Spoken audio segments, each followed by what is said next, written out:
पहले प्रार्थना कर लेते हैं। ओम संगच्छत्वं संवदत्वं संवो मनासि जानता देवाभागं यथा पूर्वे संजानाना उपासते संजानाना उपासते संजानाना उपासते।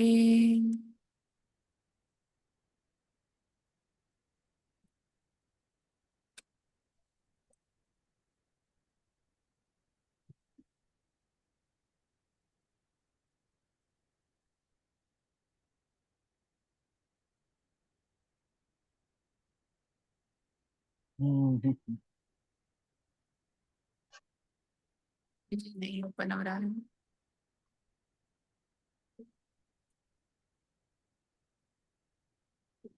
स्क्रीन ही शेयर कर रहे हूँ मैं। स्टार्ट करते हैं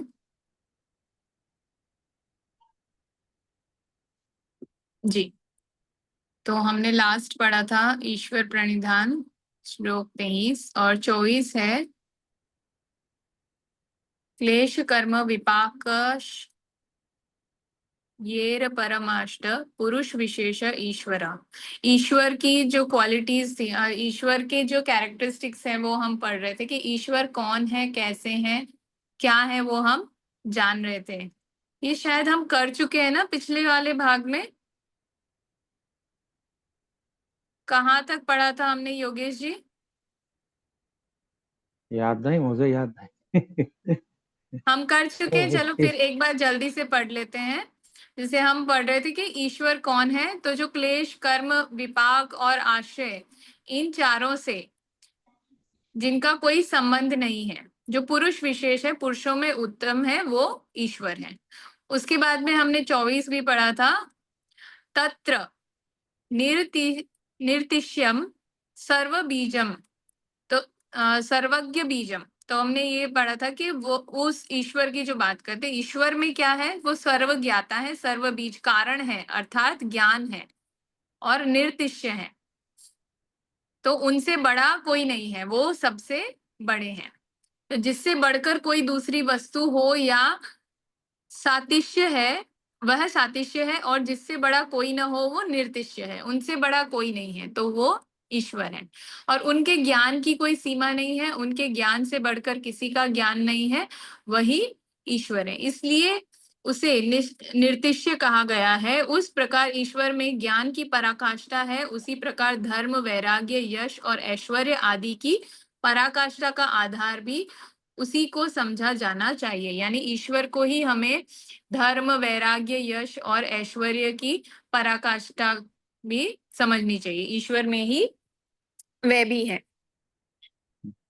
फिर हमने आगे पढ़ा था पूर्वे शामी गुरुः कालेन नवच्छेदात, यानी वह ईश्वर सबके पूर्वजों का अपि गुरु है, यानी सबके गुरु हैं वो, उनके और कोई गुरु नहीं है, क्योंकि उसका काल से अवच्छेद नहीं है। हाँ, ये हमने पढ़ा था। सर्ग के आदि में उत्पन्न होने के कारण सबका गुरु ब्रह्मा को माना जाता है, ब्रह्मा को सबका गुरु माना जाता है, परंतु उसका काल से अवच्छेद है। यहाँ उसका वर्ड यूज किया है, हम उनका यूज करेंगे। उनका ईश्वर का जो काल से भी अवच्छेद है, यानी काल भी उनका कुछ नहीं बिगाड़ सकता। काल यानी जैसे सबका काल आता है ना, मृत्यु आती है, लेकिन ईश्वर की ईश्वर का ना कोई आदि है ना कोई अंत है, ना वो कहीं से शुरू होते हैं ना वो कहीं पर खत्म होते हैं। तो उनका काल से भी कोई लेना देना नहीं है, वह काल की सीमा से सर्वथा अतीत है, वहां तक काल की पहुंच नहीं है, क्योंकि वह काल का भी महाकाल है। जो ईश्वर है वो काल के भी महाकाल है, इसलिए वह संपूर्ण पूर्वजों का भी गुरु, यानी कि सब से बड़ा, सबसे पुराना और सबको शिक्षा देने वाला है। यहाँ कहा गया है कि जो ईश्वर हैं वो सबके गुरु हैं, सबको शिक्षा देने वाले हैं, जिन जो पूर्वजों के भी पूर्वज है, सबके पूर्वजों के भी वो गुरु हैं।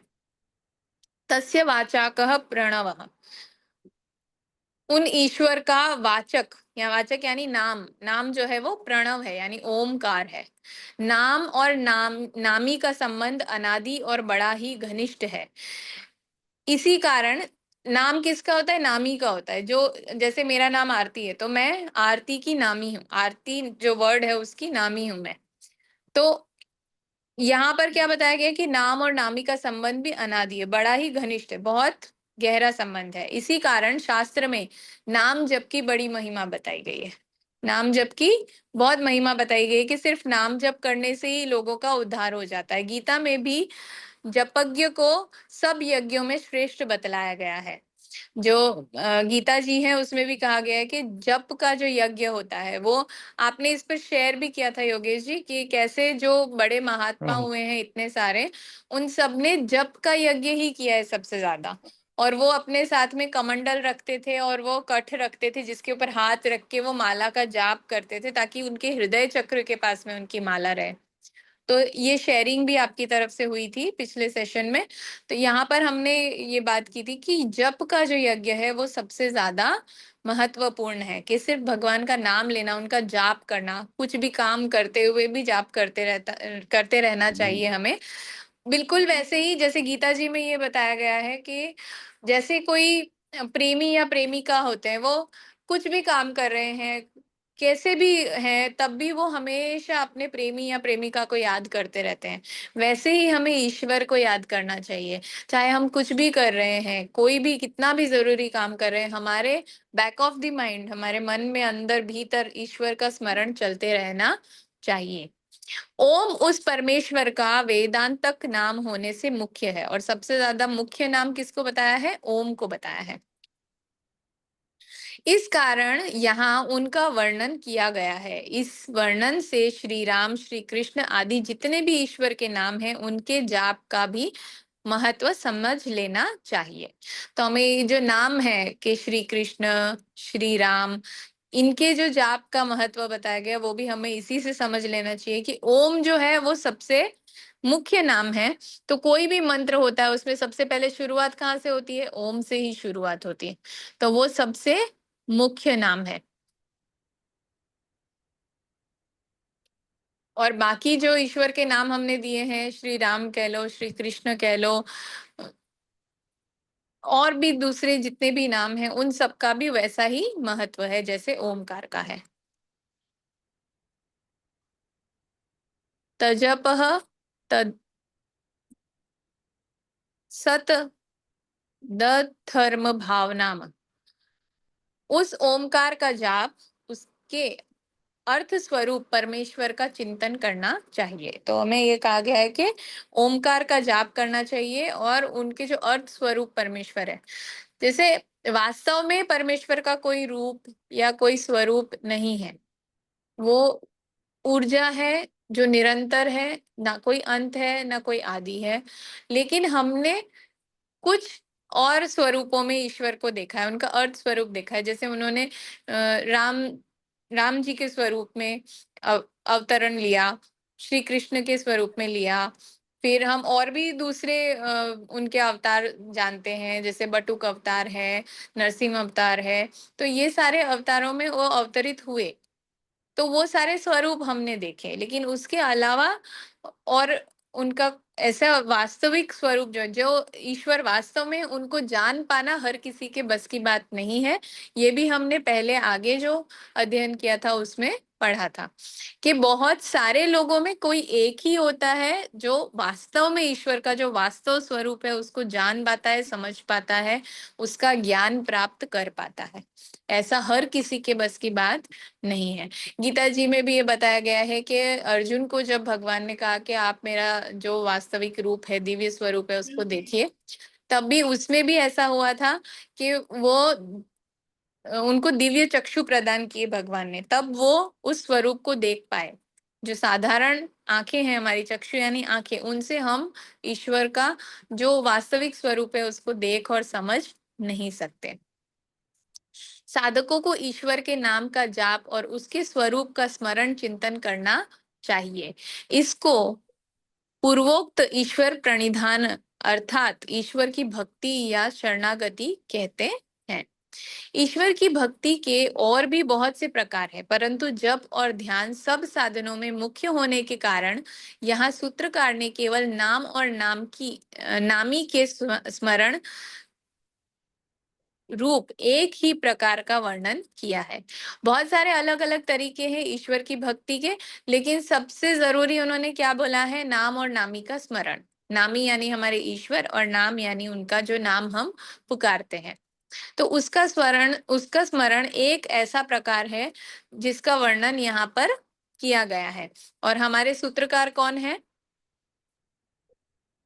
क्या पढ़ रहे हैं हम?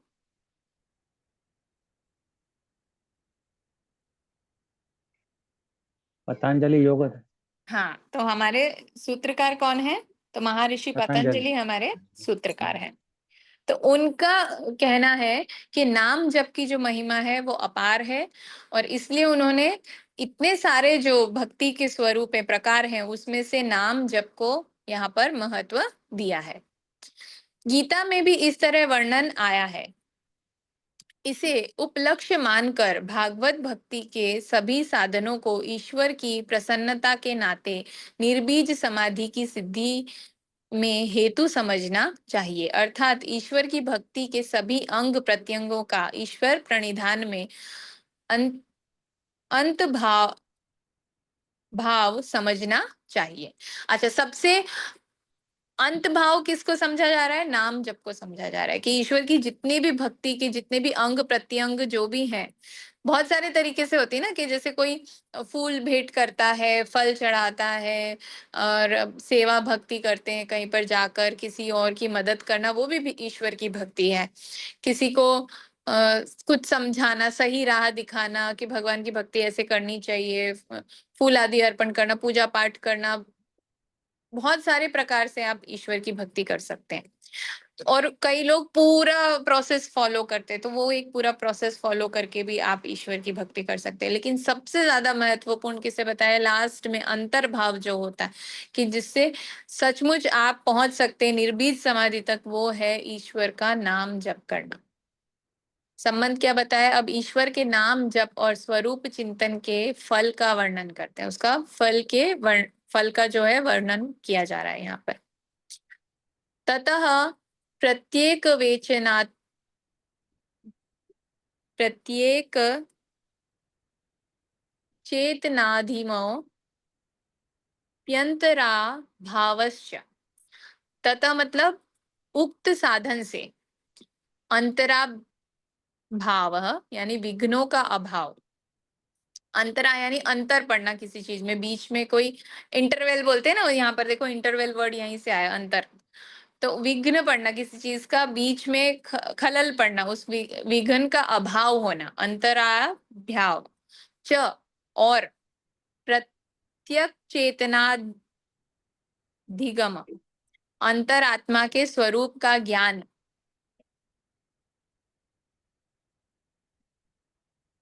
कहाँ पढ़ रही थी मैं?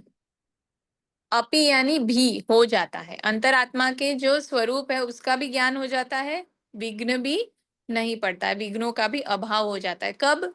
इस साधन से, जो ईश्वर का नाम जब करते हैं हम, वो साधन जब हम प्रयोग में लेते हैं ईश्वर प्रणिधान होने में, निर्बीज समाधि तक पहुंचने में, तब जो विघ्न है उनका भी अभाव हो जाता है, और अंतरात्मा के स्वरूप का भी ज्ञान हमें अपने आप हो जाता है।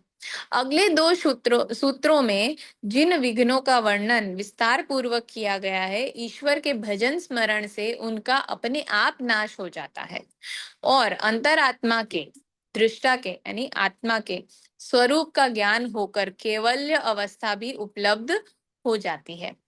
अंतः यह निर्बीज समाधि की प्राप्ति का बहुत ही सुगम उपाय है। कोई पढ़ना चाहेगा? श्लोक 30। आज किस किस ने ज्वाइन किया है? अच्छा, राजेश्वरी और योगेश जी हैं।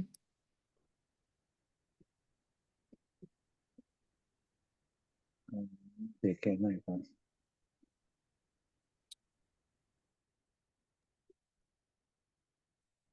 स्क्रीन दिख रही है ना आपको?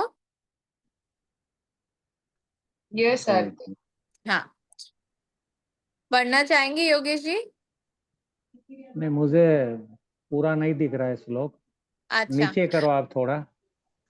ये हम पढ़ चुके हैं, वैसे तो हमने 9 प्रकार पढ़े थे इसमें। हाँ, 30वां श्लोक। हाँ। शायद व्याधि, 29 तक पढ़ा था हमने। हाँ नहीं, ये भी पढ़ लिया था हमने। पढ़ लिया व्याधि था, ओके। नाशाय प्रमाद आलस्य वीरत्य भ्रांति दर्शनालब्धः भूमि कत्वानवस्थिल तत्वानि चित्त चित विकसित। विक्षेपाते अंतरायः। तो यहाँ पर हमने पढ़ा था कि प्रश्नोपसिद प्रश्नोपनिषद के 5वें प्रश्नोत्तर में और मंडूक उपनिषद में ओमकार की उपासना का विषय विस्तार से ओमकार की उपासना को विषय विस्तार से समझाया गया है। तो उसमें क्या बोला है? व्याधि, त्यान, संन्यास, प्रमाद, आलस्य, अविरति, भ्रांति दर्शन, अल्प बुद्धि, अल्प अलब्ध। अलब्ध भूमित्व और अनविस्थ अनवस्थित्व, ये नौ जो है, जो कि चित्त विक्षेपो, चित्त के विक्षेप हैं, वे ही अंतराय यानी विघ्न है। योग साधन में लगे हुए साधकों के चित्त में विक्षेप उत्पन्न करने करके उसको साधन से विचलित करने वाले ये 9 योग मार्ग के विघ्न माने जाते हैं। योग मार्ग के जो विघ्न है वो ये हैं। एक तो है शरीर, इंद्रिय समुदाय और चित्त में जिसकी किसी प्रकार का रोग उत्पन्न हो जाना व्याधि है। जैसे हम बीमार पड़ते हैं, तब भी हमारी जो योग साधना है उसमें विघ्न आता है, तो वो भी एक व्याधि है। तो शरीर का विघ्न पड़ता है एक तो। फिर अकर्मण्याय अर्थात साधनों में प्रवृत्त न होने का स्वभाव त्यायन है। यानी कोई भी साधन में हम लगे नहीं रहते हैं, उसको छोड़ देते हैं बार बार, या उसकी प्रवृत्ति में लगते नहीं हैं, प्रैक्टिस नहीं करते हैं उसको। तो बीच में जो हम छोड़ते हैं या उसमें इन्वॉल्व ही नहीं होते हैं उस प्रैक्टिस में, वो भी एक विघ्न है। अपनी शक्ति में या योग के फल में संदेह हो जाने का नाम संशय है। खुद की शक्ति में कि मैं ये कर पाऊंगी या कर पाऊंगा, मैं निरंतर भक्ति भाव में लगा रहूंगा या लगी रहूंगी, ऐसा संदेह होना कि नहीं कर पाऊंगा मैं या नहीं कर पाऊंगी। या फिर जो योग का फल होने वाला है कि जैसे हम निरंतर भक्ति करेंगे तो क्या फल मिलेगा, तो ईश्वर से जो जुड़ाव होगा वो हमारा फल है, तो वो होगा या नहीं होगा, उसके ऊपर जो डाउट होगा, संदेह होगा, वो संशय कहलाता है। योग साधनों के अनुष्ठान की अवहेलना, बेपरवाही करते रहना प्रमाद है। जो योग साधन है, जैसे नाम जप एक योग साधन है, उसके अनुष्ठान की अवहेलना यानी उसको टालना, उसकी परवाह ना करना कि ये करना जरूरी है, इसको प्रमाद कहेंगे। एक तरह का आलस्य भी होता है ये प्रमाद, मतलब उसको नकारना, उसको टाल देना कि नहीं करना है मुझे ये। तमोगुण, या फिर इसको मॉडर्न लैंग्वेज में बोलेंगे तो प्रोक्रास्टिनेशन। तमोगुण की अधिकता से चित्त और शरीर में भारीपन हो जाना और उसके कारण साधन में प्रवृत्ति न होना आलस्य है। तमोगुण, जैसे हम जो खाना खाते हैं ना, उसकी वजह से भी हमें आलस होता है कि कोई काम नहीं करने का। तो जो हम खाना खाते हैं या जो थॉट्स हमारे मन में आते हैं, उसकी वजह से शरीर में भारीपन लगता है, कुछ करने का मन नहीं करता है। तो उसके कारण जो साधन में प्रवृत्त नहीं हो पाते हम, उसकी वजह से जो हम नाम जप नहीं कर पाते हैं या फिर हमारा मन नहीं करता है कुछ करने का। जो कुछ भी हम अपना कर्म करते हैं वो सब कुछ भगवान की सेवा है। तो अगर हम हमारा कर्म ठीक से नहीं कर रहे हैं तो वो एक आलस्य है, और वो किस वजह से होता है? तमोगुण की अधिकता से होता है। तो जितना सात्विक आहार होगा, जितने सात्विक विचार होंगे, उतने ज्यादा हम प्रभु कार्य में लगे रहेंगे। विषयों के साथ इंद्रियों का संयोग होने से, विषयों के साथ यानी जो हम बोलते हैं ना मटीरियलिज्म, जितना ज्यादा हमारी जो 5 सेंसेस हैं वो मटीरियलिस्टिक रहेंगी, जितना ज्यादा वो मटीरियलिज्म से जुड़ी रहना चाहेंगी, उतनी उतना उनके ऊपर आसक्ति यानी उनके अंदर मोह होना, उसके कारण भी चित्त में वैराग्य का अभाव हो जाता है। तो हम डिटैचमेंट तक नहीं पहुंच पाते हैं, उसकी कमी हो जाती है, डिटैचमेंट कम हो जाता है हमारा, हम ज्यादा अटैच हो जाते हैं मटीरियलिस्टिक चीजों से। तो उसको अविरति कहते हैं। तो ये छठा आ, क्या बोला है हमने इनको, ये छठा विक्षेप है यानी विघ्न है। योग के साधनों को किसी कारण से विपरीत समझना, अर्थात ये साधन ठीक नहीं है ऐसा मिथ्या ज्ञान हो जाना, भ्रांति दर्शन है। जैसे नाम जप करने से नहीं पहुंच सकते हम भगवान तक, ऐसा अगर संशय हुआ हमारे मन में, ऐसा हमें ये ठीक नहीं है ये साधन करना। योगासन करेंगे तो एक ही योगासन करने से थोड़े ना सिद्धि हो जाएगी, थोड़े ही योग हो जाएगा, ऐसा अगर हम समझते हैं कि नहीं ये तो नहीं हो पाएगा, तो ये इसको बोलते हैं भ्रांति दर्शन। यानी दर्शन यानी ज्ञान बोला गया, यहाँ पे हमें गलत ज्ञान मिल रहा है कि ये तो हम भटक गए हमारे रास्ते से। नॉलेज जो है वो, उसको हम ठीक से परसीव नहीं कर पाए। कि कोई भी साधन अगर हम दृढ़ता पूर्वक करते हैं, रोज प्रैक्टिस करते हैं, तो उससे हम योग तक पहुंच सकते हैं। लेकिन अगर हम इस चीज को नकारते हैं कि हम मानते नहीं है, उसका मिथ्या ज्ञान हो जाता है, तो उसको भ्रांति दर्शन बोलते हैं। साधन करने पर भी योग की भूमिकाओं का, अर्थात साधन की स्थिति का प्राप्त न होना, वह अलबद्ध भूमित्व है। इससे साधक का उत्साह कम हो जाता है। अभी हम कर तो रहे हैं, जैसे हमने पढ़ा था एक सूत्र में कि हर किसी की जो स्पीड है वो वेरी करेगी। कोई ज्यादा फोकस्ड है तो उसको जल्दी प्राप्ति होगी निर्बीज समाधि की। जिस जो फोकस नहीं है, इधर उधर भटक जाता है बीच में, उसको टाइम लगेगा। तो जब टाइम लगता है, जो हमारी भूमिका, हम जो योग की भूमिका कर रहे हैं, जो साधन की हम निरंतर प्रैक्टिस कर रहे हैं, उसको रोज रोज कर रहे हैं, उस साधन को इस्तेमाल कर रहे हैं योग की प्राप्ति के लिए, तो वो जब नहीं हो पा रहा है, वो स्लो है, वहां तक नहीं पहुंच पा रहे हम तो हम बीच में भटक जाते हैं, तो उसको बोलते हैं अलबद्ध भूमित्व। उसमें उत्साह की कमी हो जाती कि ये तो कुछ हो ही नहीं रहा है, मैं इतना सब कर रहा हूँ या कर रही हूँ और फिर भी मुझे कुछ प्राप्त नहीं हो रहा है, तो ये तो कोई काम नहीं आ रहा है। तो इसको हम कहते हैं अलबद्ध भूमित्व।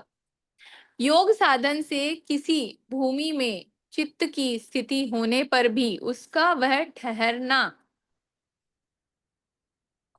ठहरना अनवस्थित्व है।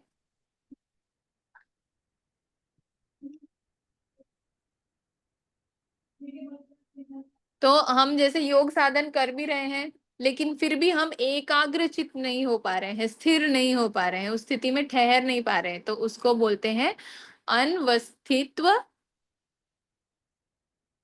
तत्व। अनवस्थित्व यही है, हाँ, अनवस्थित तत्व। तत्व। हाँ। इन 9 प्रकार के चित्त विक्षेपों को ही अंतराय, विघ्न और योग के प्रतिपक्ष आदि नामों से कहा गया है। तो ये जो 9 तरह के विघ्न आते हैं बीच में, इनको ही अंतराय, विघ्न और योग के प्रतिपक्षी आदि नामों से कहा जाता है। ये चित्त के यानी हमारे मन में ही, ये हमारे थॉट में जो चेंजेस आते हैं, कुछ कुछ चीजें नहीं हो रही है, शरीर बीमार हो गया है, आलस आ रहा है, प्रोक्रास्टिनेट कर रहे हैं, किसी साधन को करना है, करेंगे नाम जब कल से शुरू करेंगे, फिर थोड़े दिन किया, फिर बोले अभी नहीं करना है, बीच में तो हम कहीं घूमने जा रहे हैं तो अभी नाम जप नहीं हो सकता है। इस तरह के जो थॉट्स बीच बीच में आते हैं, या जो हम बीच में भटक जाते हैं कि तो काम नहीं कर रहा है, तो इसको हम सबको, इन सबको क्या बोलते हैं, हम विघ्न बोलते हैं। इनके साथ साथ होने वाले दूसरे विघ्नों का वर्णन करते हैं। लेकिन हमारे सूत्रकार क्या कह रहे हैं कि अगर हम नाम जप निरंतरता से एक इस नाम जप के साधन को करते हैं, कई लोग देखो पेपर में ना राम राम राम ऐसे लिखते हैं, तो वो भी एक नाम जप का तरीका है उनका। तो अगर निरंतरता से ये करते जाएं, तो जो ये वाले विघ्न है वो सारे अपने आप गायब होते जाएंगे।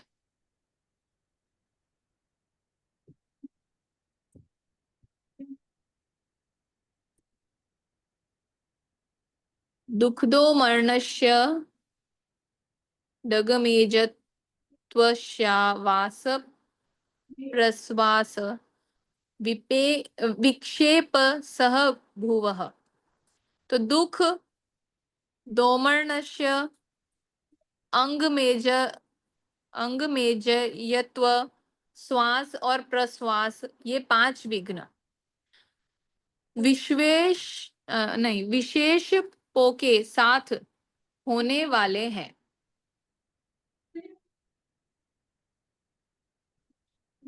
व्याख्या क्या है? उक्त चित्त विक्षेपों के साथ साथ होने वाले दूसरे 5 विघ्न इस प्रकार हैं। दूसरे 5 कौन से हैं? तो एक तो दुख, अब आध्यात्मिक, आदि भौतिक, आदि वैदिक, इन इस तरह दुख के प्रधानतया 3 भेद माने गए हैं। 3 भेद बताए गए हैं प्रधानता, यानी मेजरली ये 3 बताए हैं। एक तो आध्यात्मिक है, एक आदि भौतिक है, एक आदि दैविक है।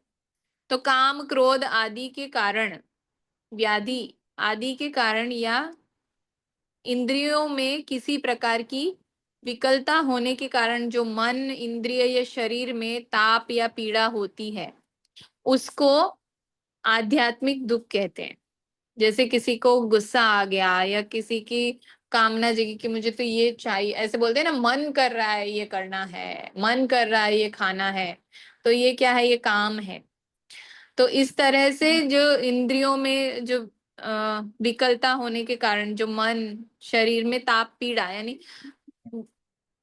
किसी किसी को बहुत मन करता है कि आइसक्रीम खाना है, अभी वो नहीं मिल रहा है तो उसको परेशानी होती है, तो ये वाली जो परेशानी है उसको क्या बोल रहे हैं? आध्यात्मिक दुख कहते हैं।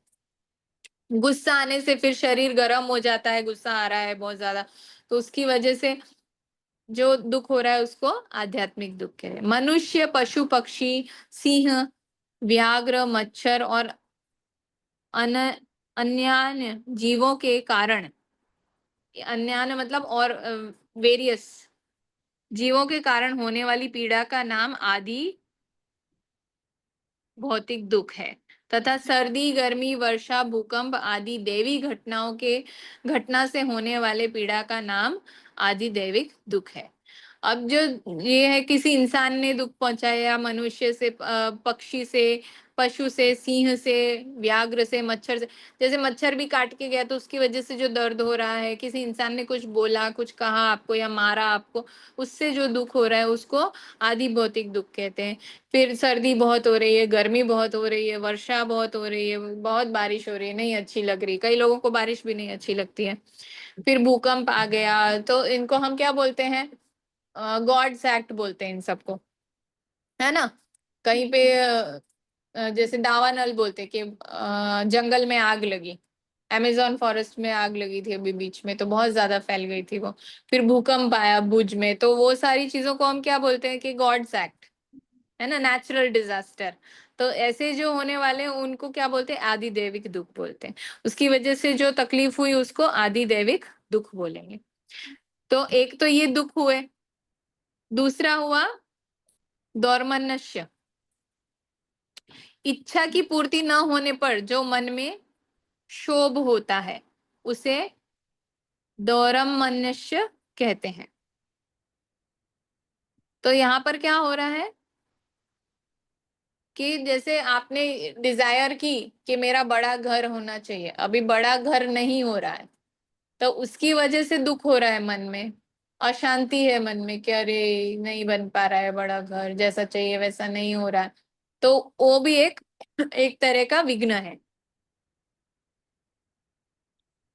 अड़मेज मेजयत्व, शरीर के अंगों में कंप होना, अंग मेजयत्व, तो बॉडी के किसी ऑर्गन में कुछ वाइब्रेशन में प्रॉब्लम होना, कुछ कोई अंग ठीक से काम नहीं कर रहा है या वहां पर कंपन हो रहा है, उसकी वजह से भी विघ्न आता है। जैसे आप नाम जप करोगे ना तब होगा, कहीं पे कहीं किसी के पिंडली में कोई मसल फड़कने लग गया, आंख फड़कने लग गई, कहीं हाथ में कहीं कोई मसल्स है वहां पे वाइब्रेशन फील होगी। तो ये सारे, जैसे शांति से बैठ के जाप करते हैं तो ये सारी चीजें शुरुआत में होती हैं। जिन्होंने भी जाप किए उनको पता होगा। फिर श्वास, बिना इच्छा के बाहर की वायु का भीतर प्रवेश कर जाना अर्थात बाहरी कुंभक में विघ्न हो जाना श्वास है। तो जब हम नहीं चाहते कि हम ब्रीद इन करें, लेकिन जाप करते करते सांस छूटने लगी और एकदम से सांस भर जाती है, तो उसको श्वास कहेंगे। फिर प्रश्वास, बिना इच्छा के ही भीतर की वायु का, अभी ये क्या है, बाहरी कुंभक है कि बाहर से सांस हमें लेनी नहीं थी लेकिन आ गई और फिर भर गई अंदर, तो वो बाहरी कुंभक हो गया, तो वो भी एक विघ्न है। फिर बिना इच्छा के भीतर की वायु का बाहर निकल जाना, अभी सांस भर रखी, अभी हम कर रहे हैं जाप, लेकिन एकदम से तीव्र इच्छा होती है कि सांस बाहर छोड़ दें और वो बाहर निकल जाती है, तो उसको भीतरी कुंभक में विघ्न कहेंगे कि हमने सांस रोक चुके, कुंभक यानी रोक के रखना। तो हमने एक तो बाहर सांस जो है बाहर से लेनी नहीं थी, हमने रोक रखी थी और आ गई अंदर, तो वो बाहरी कुंभक में विघ्न हो गया। और जब हमने भीतर भर रखी है श्वास, उसको हमें छोड़ना नहीं है, तो वो हमारा भीतरी कुंभक था, यानी हमने रोक रखी थी, उसमें विघ्न आया, तो उसको प्रश्वास बोलेंगे। तो ये 5 तरह के विघ्न हो गए। एक तो दुख हो गया, फिर एक इच्छा की पूर्ति ना होना हो गया, फिर अंग में कोई कंपन होना, कोई शरीर का अंग फड़कना हो गया, श्वास बिना इच्छा के भर जाना और श्वास बाहर छूट जाना, ये भी 5 तरह के विक्षेप चित्त में होते हैं। ये पांचों विक्षेप चित्त में ही होते हैं, समाहित चित्त में नहीं, इसलिए इनको विक्षेप सहभू कहते हैं। इनको क्या कहते हैं, विक्षेप सहभू। संबंध क्या बताए, उक्त विघ्नों को दूर करने का दूसरा उपाय बतलाते हैं। अभी ये सारे विघ्न आते हैं तो इनको दूर करने का भी उपाय बतलाते हैं हमें।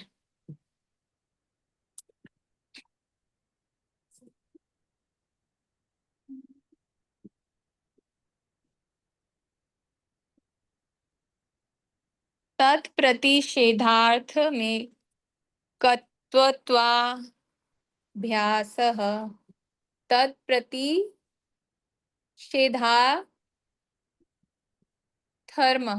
उनको दूर करने के लिए एक तत्वाभ्यासः, एक तत्व का अभ्यास करना चाहिए।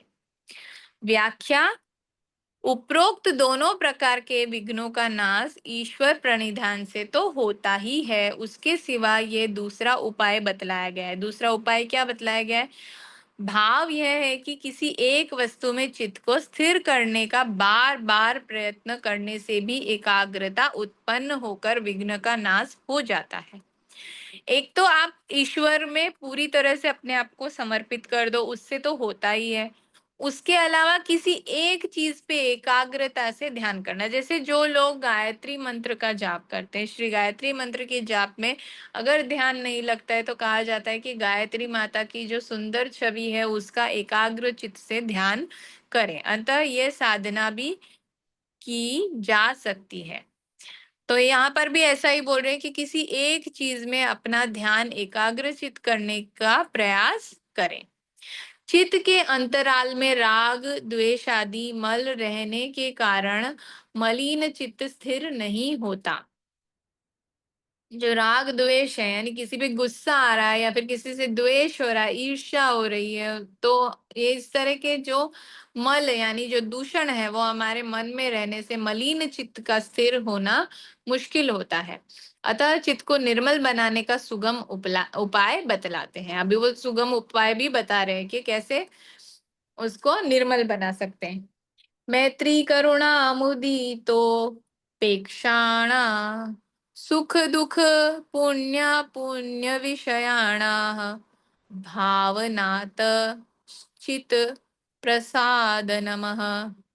तो सुख दुख पुण्य विषयाणामा, सुखी दुखी पुण्यात्मा और पापात्मा, ये चारों जिनके कर्म से विषय है, ऐसे मैत्री करुणा मुदित मुदितोपेक्षाणाम, मित्रता दया प्रसन्नता और उपेक्षा की भावना, भावना से चित्त प्रसादनमः, चित्त स्वच्छ हो जाता है। तो क्या कह रहे हैं, सुखी मनुष्यों से मित्रता की भावना करने से, दुखी मनुष्यों में दया की भावना करने से, पुण्यात्मा पुरुषों की प्रसन्नता की भावना करने से और पापियों में उपेक्षा की भावना करने से चित्त की राग, द्वेष, घृणा, ईर्ष्या और क्रोध आदि मल का नाश होकर चित्त शुद्ध निर्मल हो जाता है। अतः साधक को इसका अभ्यास करना चाहिए। तो क्या बोले, जो सुखी इंसान है उससे मित्रता का भाव रखो कि भाई हाँ, मैं ये जो सुखी है उससे मैं मित्र हूं, उससे ईर्ष्या नहीं करनी चाहिए कि भाई ये क्यों सुखी है। दुखी मनुष्य है उनके लिए दया भावना रखो। अगर कोई दुखी है तो कई लोग बहुत खुश होते हैं दूसरे को दुखी देख के, हाँ अच्छा है, मजा आया, दुखी हो रही है।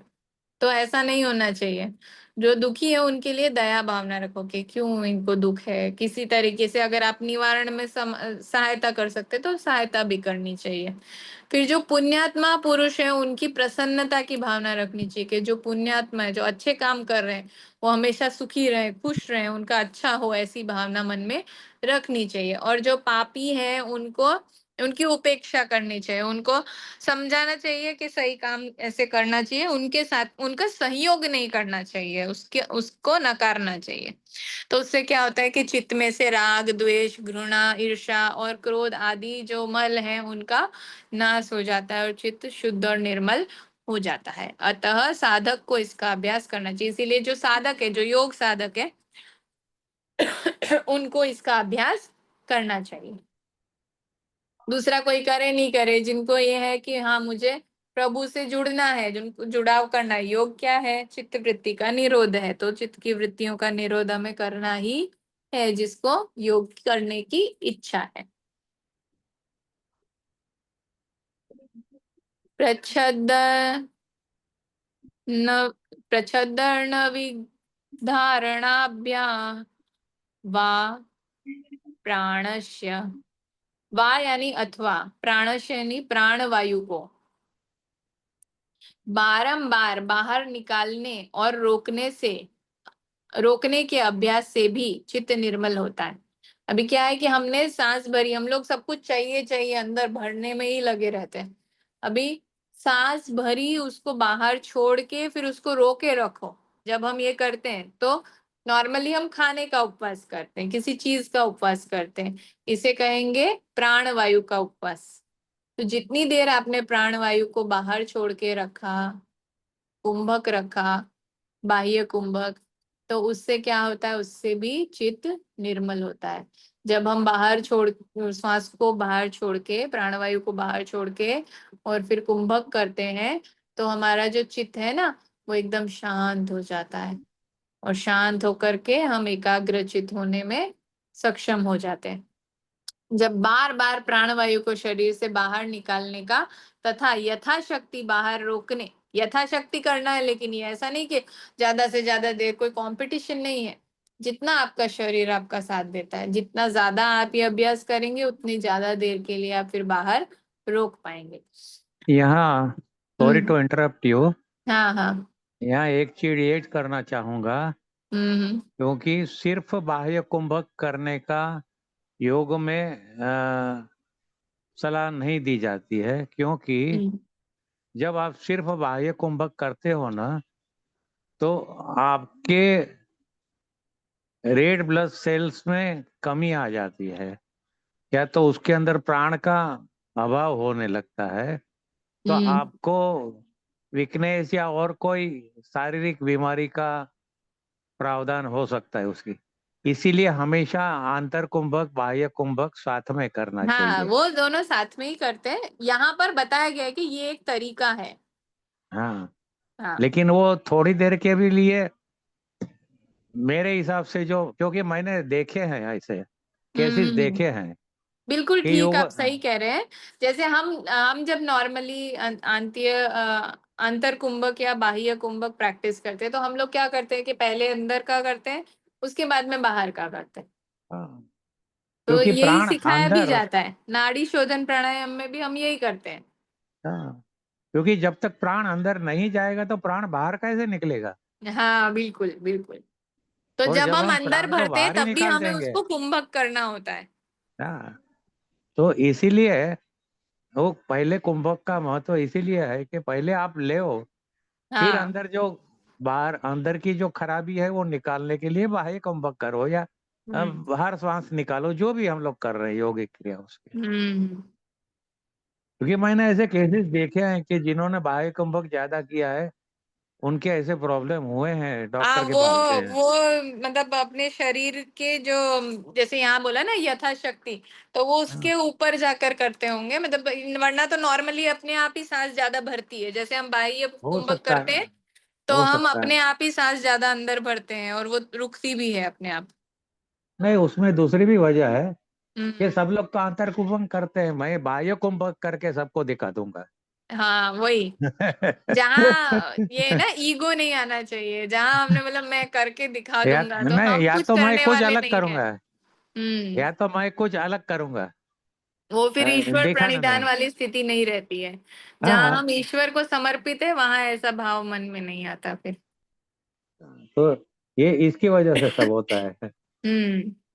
हाँ, चलो प्रसंग, आगे बढ़िए। हाँ, प्रसंगवश चित्त की निर्मलता के उपाय बतलाकर अब मन को स्थिर करने वाला अन्य साधन बतलाते हैं। तो और क्या बताया जा रहा है कि प्रसंगवत चित्त की निर्मलता का उपाय बतला दिया। अभी दूसरा बता रहे हैं, विषयवती या प्रवृत्ति रूपन रूपत्पान मनसः स्थिति निबंधनी। तो विषय वृत्ति, विषय वाली प्रवृत्ति उत्पन्न होकर वह भी मन की स्थिति को बांधने वाली हो जाती है। अभ्यास करते करते साधक को दिव्य विषयों का साक्षात हो जाता है। अब देखो यहाँ पर वही बात आ गई कि दिव्य विषयों का साक्षात हो जाता है। उन दिव्य विषयों का अभाव करने वाली वृत्ति का नाम विषय वृत्ति प्रवृत्ति है। ऐसी प्रवृत्ति उत्पन्न होने से साधक का योग मार्ग में विश्वास और उत्साह बढ़ जाता है। इस कारण वह आत्मचिंतन के अभ्यास में भी मन को स्थिर करने में हेतु बन जाती है। जो इस तरह की दिव्य विषयों का अनुभव करने वाली वृत्ति है, उसको क्या कहते हैं, विषय वृत्ति प्रवृत्ति कहते हैं। तो जब इस तरह की प्रवृत्ति उत्पन्न होने लगती है तो जो साधक का विश्वास और उत्साह है वो योग मार्ग में और ज्यादा बढ़ जाता है। इस कारण आत्मचिंतन के अभ्यास में भी, जो खुद के चिंतन का अभ्यास है उसमें भी मन स्थिर होने लग जाता है। इस प्रकार को इस प्रकार और भी उपाय बतलाते हैं। विशोका व ज्योतिष्मति वा यानी इसके सिवा, विशोका शोक रहित, विषयों का मतलब जिसमें शोक नहीं है, ज्योतिषमती प्रवृत्ति उत्पन्न हो जाए तो वह भी मन की स्थिति करने वाली होती है। अभ्यास करते करते साधक को यदि शोक रहित प्रकाशमय प्रवृत्ति का अनुभव हो जाए तो वह भी मन को स्थिर करने वाली होती है। तो जैसे बहुत ज्यादा अभ्यास करते करते साधक को ऐसा होगा कि कोई भी दुख नहीं महसूस हो रहा है और प्रकाश में प्रवृत्ति का अनुभव हो रहा है कि सब जगह उजाला ही उजाला है, हर जगह से प्रकाश ही आ रहा है, कहीं भी अंधकार नहीं दिख रहा है, सब बहुत अच्छा है। तो उस स्थिति में जो मन है वो भी स्थिर करने वाली प्रवृत्ति हो जाती है। वीरत राग विषयम व चितम, वीरत राग को विषय करने वाला चित्त भी स्थिर हो जाता है। जिस पुरुष के राग द्वेष सर्वथा नष्ट हो चुके हैं, ना उन्हें गुस्सा आता है, ना उन्हें किसी से चिढ़ होती है, ना ईर्ष्या होती है, वैसे विरक्त पुरुष को ध्येय बनाकर अभ्यास करने वाला, जो ऐसा कोई है ऑलरेडी, उसको ध्येय बनाकर अभ्यास करने वाला अर्थात उसके विरक्त भाव का मनन करने वाला चित्त भी स्थिर हो जाता है। जैसे आपके सामने ऑलरेडी कोई ऐसा है जो, जिसको ना राग है ना द्वेष है, उनको हम अगर वो बना लेते हैं अपना लक्ष्य कि उनके जैसा होना है, फिर हम अभ्यास करते हैं, तब भी क्या होता है, विरक्त भावना मन उसके विरक्त भाव का मनन करने वाला चित्त भी स्थिर हो जाता है। जो उनका ऐसा भाव है जिससे उन्होंने विजय प्राप्त कर ली है राग द्वेष पर, उसका मनन, उसका चिंतन करना, उसके बारे में सोचने से भी जो चित्त है वो स्थिर हो जाता है। और भी अन्य उपाय बतलाते हैं। स्वप्न निंद्रा ज्ञानान लंबन वा, स्वप्न और निंद्रा के ज्ञान का अवलंबन करने वाला चित्त भी स्थिर हो सकता है। स्वप्न में कोई अलौकिक अनुभव हो सकता है, जैसे अपने इष्ट देव का दर्शन आदि, तो उसको स्मरण करके वैसा ही चिंतन करने से मन स्थिर हो जाता है। तथा गाढ़ निद्रा में केवल चित्त की वृत्तियों के अभाव का ही ज्ञान रहता है, किसी भी पदार्थ की प्रतीति नहीं होती।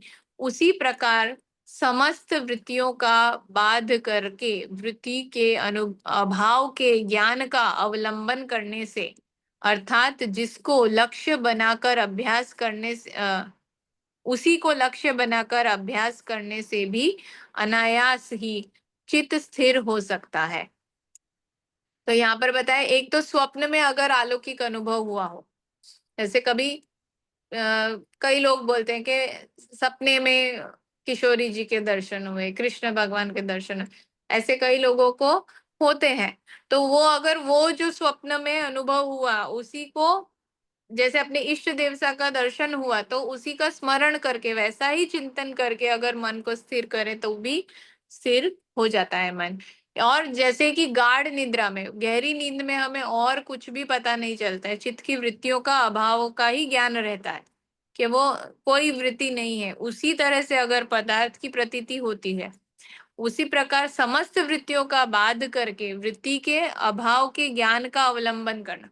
वैसे ही अगर हम जान ले कि इस तरह से वृत्ति का अभाव हो जाए और उसी की प्रैक्टिस करें, उसी को लक्ष्य बनाकर अभ्यास करने से भी अनायास ही चित्त स्थिर हो जाता है। जिस काल में तमोगुण का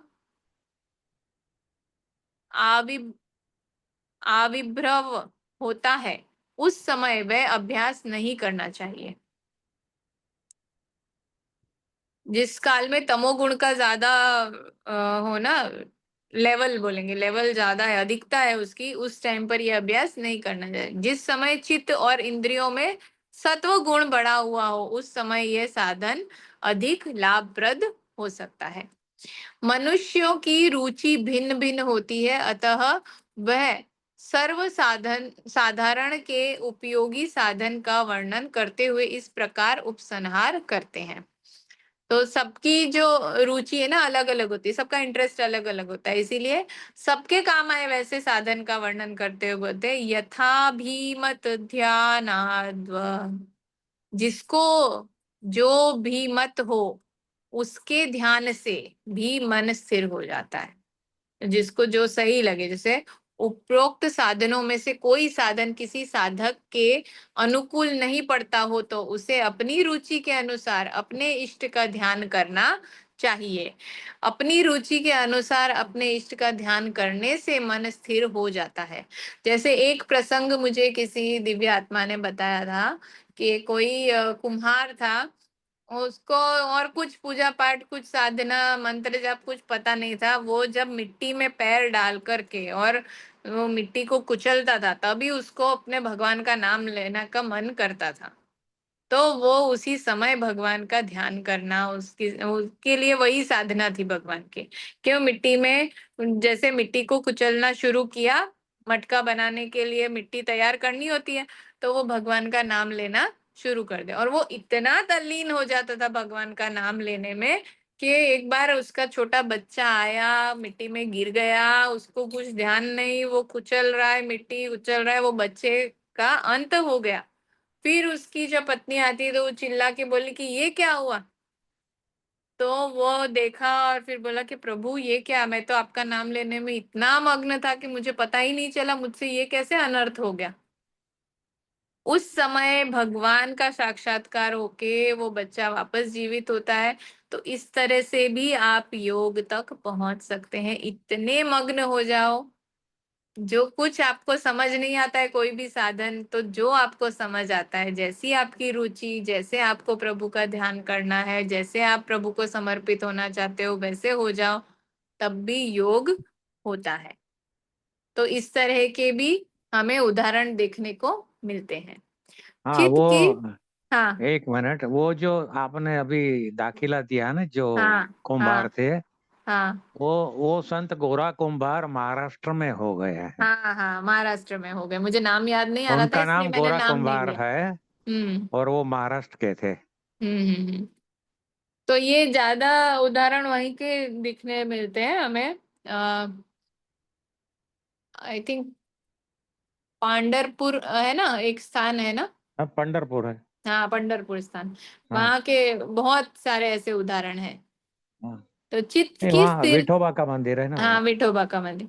चित्त की स्थिरता के उपाय बतलाकर अब यह बतलाते हैं कि चित्त में जब स्थिर होने की योग्यता प्रवृत्त हो जाती है तब उसकी कैसी स्थिति हो जाती है। अभी स्थिरता के उपाय तो बताया, उसके बाद में ये बोला कि जब चित्त में स्थिर होने की योग्यता परिपक्व हो जाती है, यानी वो मैच्योर हो जाती है, तब उसकी स्थिति कैसी होती है।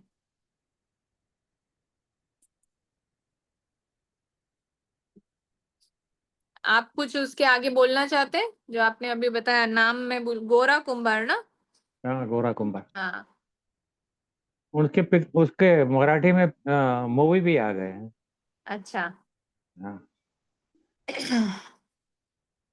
तो आगे पढ़े कि यहाँ पर रुक जाए। श्लोक 40 आ गया है, अभी आगे जो है वो ये है कि चित्त जब स्थिर हो जाता है उसके बाद में योग्यता परिपक्व हो जाने के बाद में उसकी स्थिति कैसी होती है वो बताया जा रहा है, कि हमें नहीं, पता चले कि चित्त स्थिर हो गया है। आगे अगले टाइम पढ़े तो अच्छा है। हाँ, क्योंकि 5 बज चुके हैं और अभी ये नया विषय है कि नया चित्त विषय है। स्थिर हो गया। हाँ, और दूसरा कि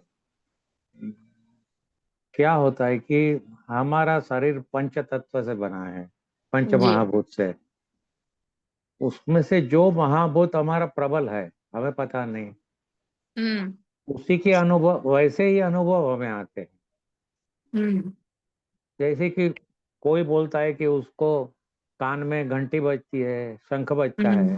हम्म। किसी को दिव्य दर्शन होता है, मतलब उसकी चक्षु या तो हम्म। दृष्टि से उसका पंचमहाभूत में पावरफुल है। तो हाँ। सबको अलग अलग अनुभव आता है। हम्म। लेकिन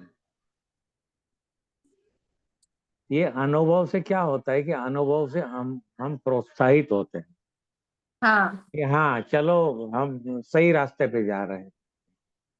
क्योंकि सबको कोई रास्ता दिखाने वाला तो मिलना मुश्किल हो जाता है, सबको नहीं मिलता है। जी लेकिन जी, सबको कुछ आध्यात्मिक गुरु, सच्चे आध्यात्मिक गुरु मिलना मुश्किल है। मुश्किल है। तो वो उसके लिए, क्योंकि और उससे बचना भी है हमें, क्योंकि अगर अगर उससे हम आगे बढ़ेंगे और आगे काम करेंगे तो अच्छा ही है। लेकिन फिर हमारे दिमाग में ही आता है, तो हाँ ये तो फिर मैं अत्यंत योगी हो सकता हूँ। मतलब सामने वाला कोई भी आएगा, मैं बता दूंगा तुम्हारे दिमाग में क्या चलता है। हाँ। तो ये क्या है कि ये सिद्धियां एक रास्ते के पड़ाव है हमारे। जी।